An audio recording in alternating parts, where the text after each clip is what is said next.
Okay, we're recording. See what happens. Well, you look good. Just got my hair did for the Boston Summit. Yeah, how'd that go? It was great, actually. I took some feedback I got from yours. One of the main ones I got from people was like, it would be cool to see gyms that are here today. So I spent Sure. the whole day, because I went like last, so I spent the whole day interviewing people who were there and finding clients to showcase. And I think that went pretty well. Like people like that. Let me just real quick before we start wrapping, because I know I want to change the viewing so we're side by side. Change layout, auto. I don't want auto sidebar. I don't want sidebar. Let's see what auto looks like. That did nothing. Whatever. Okay. Oh, look at this. What is this shit? Did that do anything? Oh, No, yeah, it did. let's turn That's that shit impressive. off. It's cool though. Okay, they got backgrounds. Yeah, I'm on a background. It's pretty obvious. Yeah. Let's have fun. Yeah. Oh, geez. That's a good one. Hold on.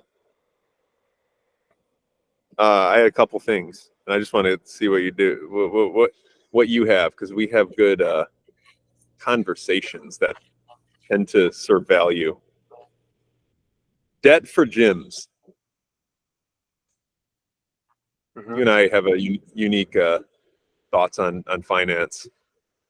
Do you think that affiliates, or call them, whatever, gyms, you see a lot, do you think that they are overspending on things that don't have a return? Yes. Pretty Do you much. see that mainly in the software, in the bills that they just are told they have to pay, like expensive internet, et cetera, or is it Echo Bikes, things of that, like, or all of the above? Like opinions on that? I think the software end of it is probably the better spend. I'm super biased on this, obviously, but software creates leverage. So software easily could turn one owner into 10 people if they know how to leverage the software right. Yep. And even for $1,000 a month to 10x your output is insane return on investment. It's if you're buying software because your neighbor did and you don't know how to use it, you don't know what to do, and you're not willing to invest the time into using it the way it's supposed to be used, then yeah, I mean, the bottom line is you just want to stay away from shiny objects in general. Yeah. When I owned a gym, like we had a jerk block, we had a yoke, we had a GHD, we had all the shit that like 3 competitors wanted and 98% of my population did not care for, and it took up like 150 square feet. And when I look back, I'm like, huge mistake. Yeah, and we've all done that, and I'm pretty sure every gym has done that. They cater to the less than 1% or the loud voices in the room, kind of like the country. I mean, really, like with social media, et cetera. But then it's really hard, right? Because CrossFit takes up a lot of real estate inside of a gym. I don't think there's anyone denying that. Like, we're not denying that. I'm not denying that. But what is the solution then? I always encourage gyms to do their own programming first, because it's based on your space and your operating square footage. And how can someone else who's outsourced know your square footage? Dumb idea, good advice, or bad advice? I think that's a great point. I think that is absolutely one point that I didn't even think about that. Because when I was operating my gym, outsourced programming wasn't as popular as it is now. I think the other point to it is, and this is actually something I profess across all businesses, and especially at Push Press, is you can't hire someone to do it unless you know what needs to be done. Yeah. If you haven't cut your teeth in this area and you know what works and what doesn't work and what's a mistake and what's not, you can't just blindly hire someone to do it and expect them to succeed too. So there is a concept of that, like, oh, I've tested this workout and my clients hate it. And if you just blindly start using whatever someone else does, like, you're going to run into this wall of problems and you won't know how to like make it yours. Yeah. I know when I bought, because I've talked to Stu before, and I did a lot of the small barbells, still have like 18 of them. And obviously the old school people have been with me for 8 years were like, I'm not touching that. Unless I told them to. They weren't mean. They will if needed. But new people would just come in and be like, well, I guess that's the bar we're using. Like there was no preconceived notion.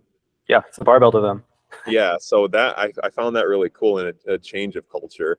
I also think there's more innovation behind all these new products that come out. Like dumbbells are great.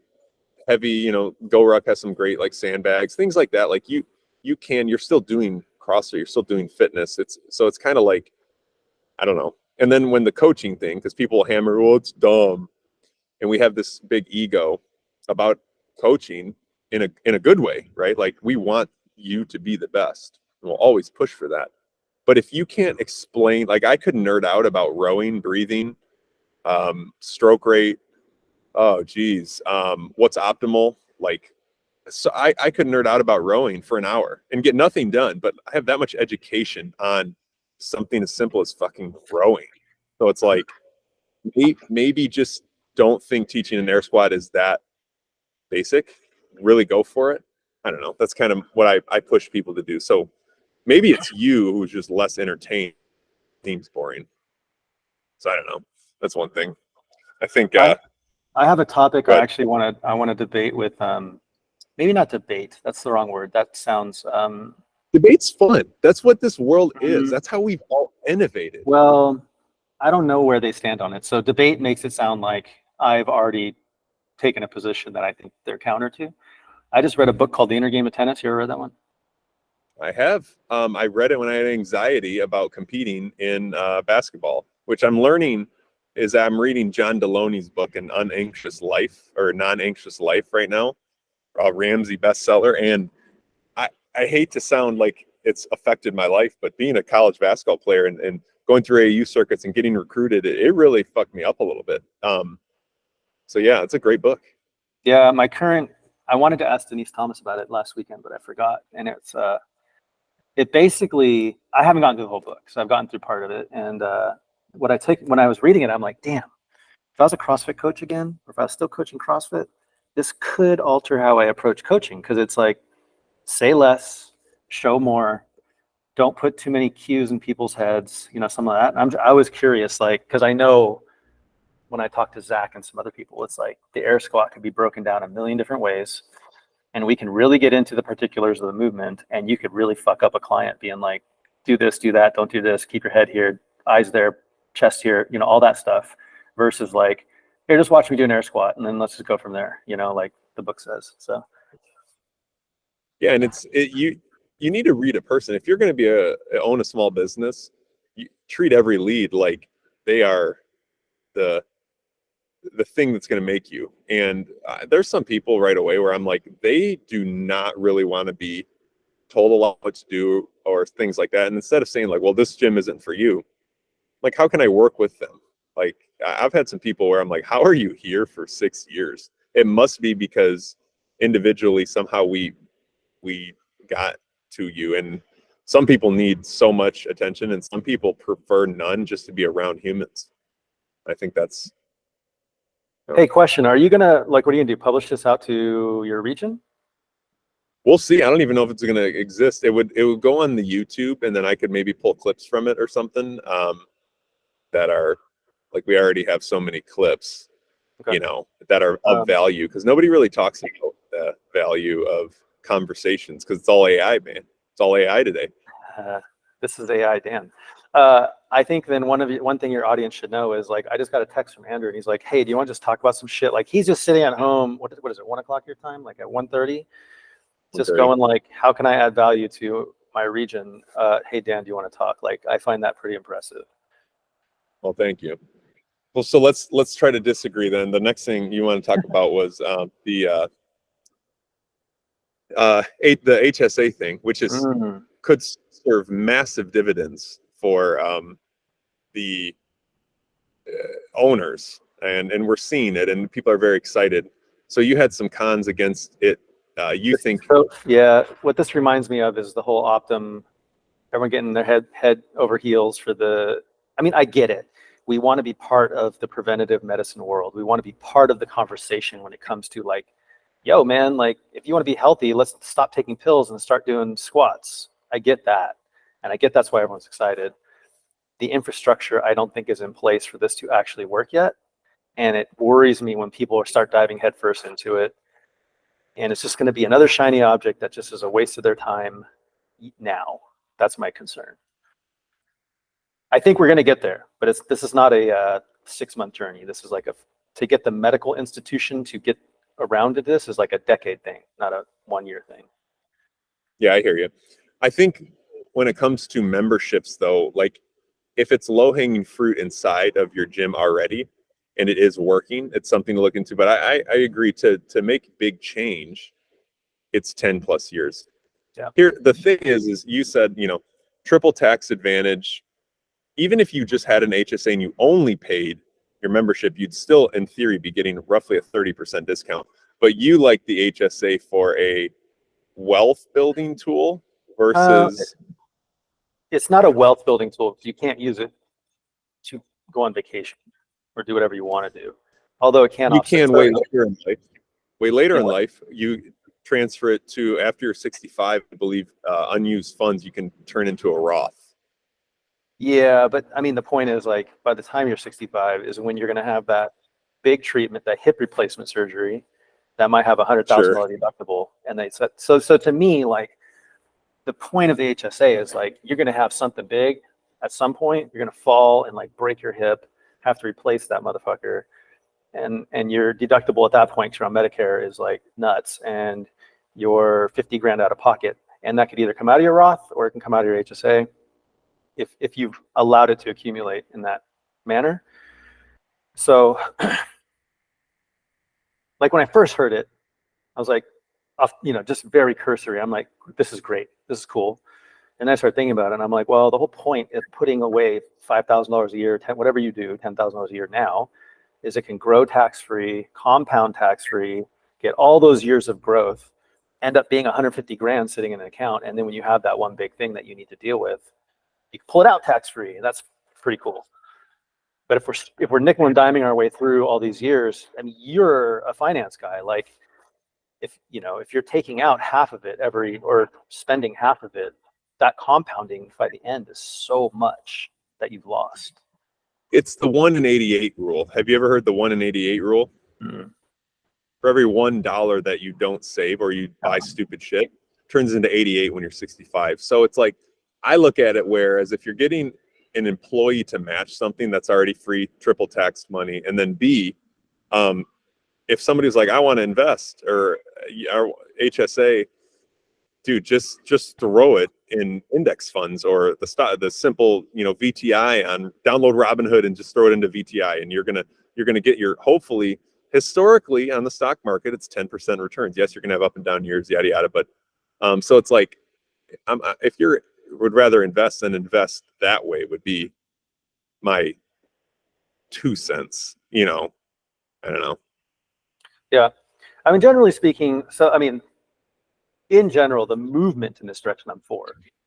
It's just the problem I have is like, okay, if people are actually financially sound, which is a big leap of faith because probably 80% of people aren't, but if they were, they would let the thing accumulate over time and compound and pull it out when they need it. And then if that was the case, then the only people you're really going to attract who are like, oh, wow, I got a whole bunch of money in my HSA that I need to burn through are like 70-year-olds at that point. And I don't know if that's the right demographic for our market right now to fill your gym with potentially 70-year-olds. So, but if there's extenuating circumstances like employers matching, you end up with like you overfund it right now. Like you wanted to put in $5 grand, but you're going to put in 8 because you're going to spend that too on your membership through the year. Okay, like you got to kind of think it through. But and then the part that's still hard for me is like the software integrators, us, the other integrators. Like we're not involved in it yet, and and this is something I'm curious for you, but it's just like, I guess the member's making a payment through your system of record, and then they're filing for reimbursement. Yeah. And that reimbursement is somehow flowing through Med or whoever. And all of that process is just like paper cuts to making this happen. eventually it just needs to like push press the system of record becomes an HSA compatible. And I've talked to Stripe about this, and it doesn't look like right now it's a super easy lift, but push press becomes an HSA compatible vendor. We're able to say like, hey, your fit aid doesn't qualify, but your membership does. If we have a record on file that your doctor prescribed something within the last year or whatever, and then it automatically flows through HSA, you can use your HSA debit card, doesn't get rejected, all that stuff. Then now we're talking about grease tracks. It can work really well for the gym. Yeah. And I think they're working on that. It's a little more, that's going to take some hoops to jump through. I even thought about bringing it up. We should also do the YouTube finance thing. None of this is tax, financial advice, or anything of that nature. Full disclosure. I'm the worst financial advisor in the world. I lease and rent, so Andrew will probably hate me. Well, there's nothing wrong with that. I mean, circumstances, right? And you're a nomad. So I think they are working towards that. My biggest thing, and we've talked about this because, you know, you're a Glasson fan, I am, but I've also had my debates, never got settled, but he'd sit and debate with us forever too, is like, I didn't see the big, I love the fight. I love the fight CrossFit was on when it comes to changing health. That was, I mean, he wanted to take, if he had $100,000, he put $100,000 into a fight against Coca-Cola. Now, the problem with that is that the word inflation, people freak out about it. You know how you counteract inflation? You buy stock in companies that control inflation: gas, oil, energy, internet, healthcare. And then the one, I mean, Coca-Cola's in there. So it's like, ooh, that's a moral dichotomy. I mean, I don't know, man. And so that's why, unless you keep all your money decentralized, which is, you know, there's something in that to be said, but it's challenging to not support that. It's almost, so, I mean, the way the world's structured, it's almost impossible for the common man to support anything but a publicly traded company. Like, I couldn't right now today say, hey, Andrew, I align with all your morals and values. You can invest in push press. You can't. Like, you just can't. Because all the laws and financial regulations are set up to, I mean, on one hand, protect you, probably because there's enough companies out there that'll just take your money and run. But also on the other hand, all the money is made in the private markets. It's not made in the public markets. Like, by the time it gets to the public markets, that's when all of the early shareholders go like, we've juiced as much as we can value out of this, and let's just off it to the public. To be honest, like, I think the public markets are the biggest fucking con in the entire world. Now that I'm involved in the private side of it. Yeah, private is it's a unique, because like I'm still dealing with everyone. There's no full disclosure. I mean, everyone knows that I am a huge decentralized crypto guy, but I still have, what you said is so true. I mean, I've been rugged, I've seen things, and so there's still a big thing I'm dealing with where I essentially I will be an accredited investor in a pre-launch mining company, but there's SEC regulations that the common man just can't do that, which is, I say, bullshit. But the second thing is the SEC is trying to protect There's a reason for it. There's a reason. But yeah, it sucks, because I would want all our gym owners to invest in push press and just say like, hey, come up with us. But like, you can't. And there's got to be eventually a way, though, because with innovation creates innovation should make things easier, and it has. Look at Spotify. Look at, I mean, things like, I was just researching for affiliates. I was going to talk next week about, let's think of your common bills and let's just cut them. You know, like, are you using T-Mobile and AT&T? Like, try Mint Mobile and Visible. They're like $20-$30 a month versus your $200. And then now you can take that money and you can either invest it or apply it to your affiliate. You know, these sorts of things, conversations need to happen. But yeah, there's just a lot of dumb things that we pay for just because we're supposed to. And let's just been like ingrained in our DNA, if you will. But yeah, I don't know. Yeah. I don't think we disagree on where the healthcare and where the HSA thing, it has its huge upside potential, but still a lot of work to be done. What can be the saving grace then? Like, do you see, am I crazy for thinking that the gyms are passionate about what they do? Care is not a factor, but it's more or less small business financial education where we've struggled. Am I far off or no?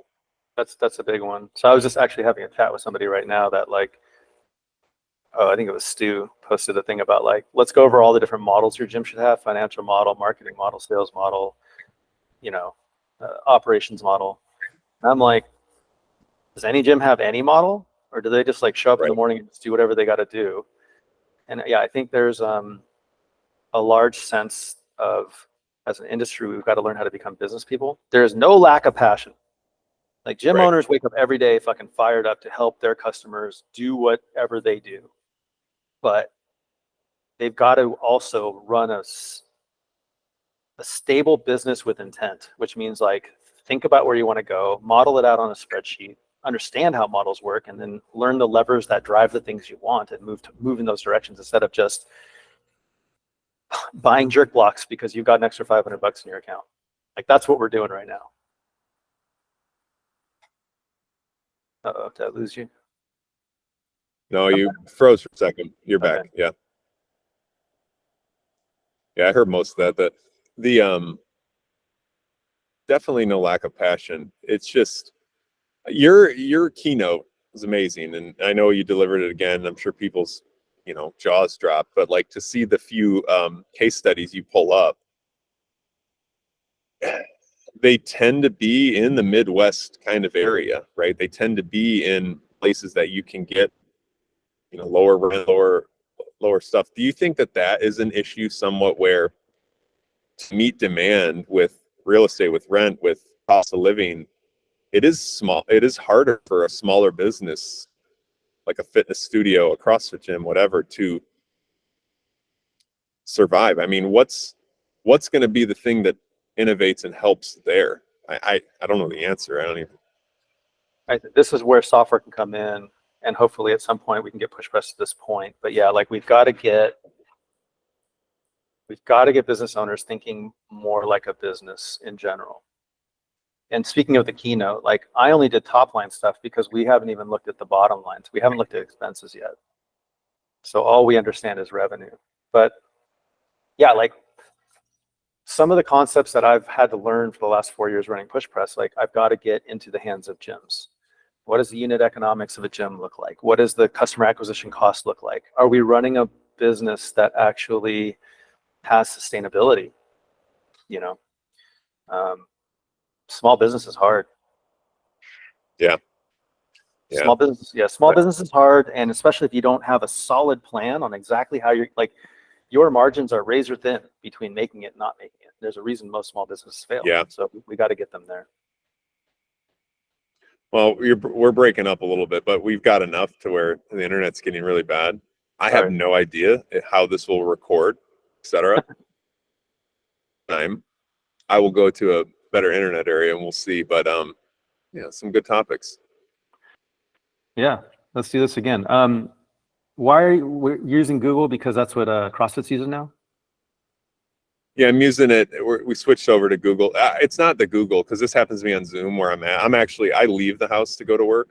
So I'm at like an office thing. But yeah, it's just kind of, sometimes I'm in my gym and the internet's good there, but the floor is getting redone. Or the lobby floor is getting redone.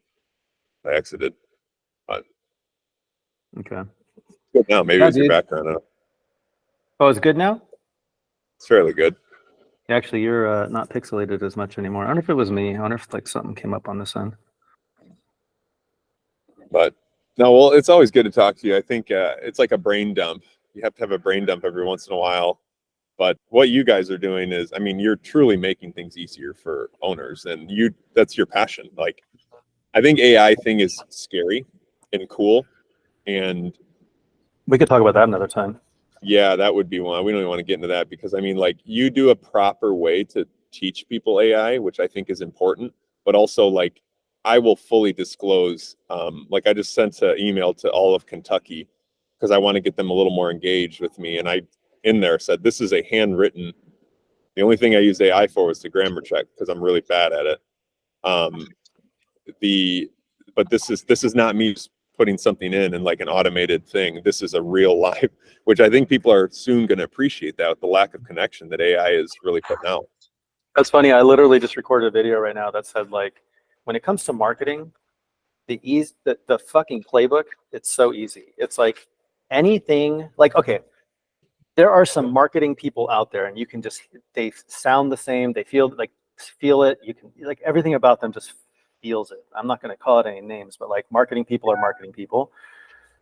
The minute I see them pushing a certain trend, they must be in a little group, in a little circle, and they're all pushing the same trend. And I'm just like, do the opposite, guaranteed. Because the way marketing works is like humans resist being preyed upon, and marketers are basically preying on people and salespeople. So it's like, oh, like right now the new trend is like sell by chat, like put out a shit ton of content, hit them up in chat, sell them on chat.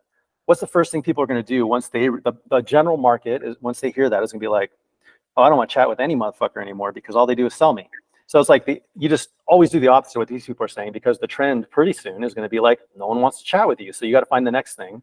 So just always stay one step ahead by doing the opposite of what the marketers say. That's my new talking point. Very Warren Buffett of you. When there's blood in the streets, you put out investments. So that's why I'm trying to get you to buy back into the Bitcoin market at the moment. But nonetheless, we don't get me going down that rabbit hole. But well, cool, man. Well, I appreciate everything you do, and I mean, like crazy. It's just good stuff. But maybe if I have a dream of starting a podcast called Fitness and Fi, where I'm going to take heavy people in the fitness industry, whether they're, I have a lot of contacts. So, people who are really successful, whether it be on YouTube or, in bodybuilding and CrossFit and whatever, and talk to them about what they do with their money, and then a little bit about training. And then I'm going to go vice versa. A lot of people in the finance world, funny parallel, they all train at the high. I mean, there's no 35-year-old who's financially free who doesn't work out hard and care. So I want to let them talk to me about their fitness, let them brain dump a little bit on it, ask me questions, and then I want to let them go off on the rails about what. So I feel like that I would listen to that. Like that's some I would listen to. So I feel like people would. Here's another interesting trend that I've noticed is this excludes all old people like me, and I don't want to be an ageist or whatever, but generally speaking, I feel like this excludes older people. But there's a lot of young people who are rich as hell because of YouTube and TikTok and Bitcoin and fucking Best Buy, Bed Bath & Beyond or whatever, Stonks GameStop. or whatever. GameStop. GameStop. The young people who have hit it, who have made, and there's like engineers that I know that are like 28 years old making $500,000 a year. Like there's just a lot of rich young people. They all spend on their health. They're all into this age hacking, biohacking. I drink mushroom tea. I work out high intensity. Like they all do this stuff. So like cold bath. Yeah, cold plunge, steam to cold plunge. Like all of these things are like in the mainstream trend for the people who can afford it, and there's a lot of people who can. So like as a gym, for us, that should be exciting. Exactly. That's the point. Is like as a gym, we have this whole crop of young people who are making a ton of money, who favor longevity, who have that foresight that like my generation did not. So pretty interesting. That's very interesting, and it's like capitalizing on that. It's like, how do you reach those people? I mean, the market. So those people also want high experience. So it's like fancy, backlit things, Instagram things, like not a dirty dungeon gym. They want. That could be a whole other conversation, because like I thought about putting green lights underneath. I have like where my equipment is. I made it to be like a store. So I like that experience of like, I'm going to the store to pick up my equipment and bring it back to my little spot. And I thought about putting like super cool green lights under there, just because it would be cool and like it looks good in photos. And in any way, does that help my coaching or my programming, my systems? No, but who knows? I might get 7 different people who's like, I don't know, man, this place just looks sick. I am so with you on I mean, you could, in 2009, you could put CrossFit on a side of a freaking building that was leaking everywhere, no heat, no air. People, they wanted that. That's what they were after. And that I want to be the first. I want to be counterculture. It's just different now. It is. Yeah. We are not counterculture anymore. We are culture. So it's like, there's something else. Yeah. Yeah. Well, cool, man. Thanks for the time. Yeah, I will. Let's, I'll see you again, and I'll let you know. Yeah. All right. See you, man. Later.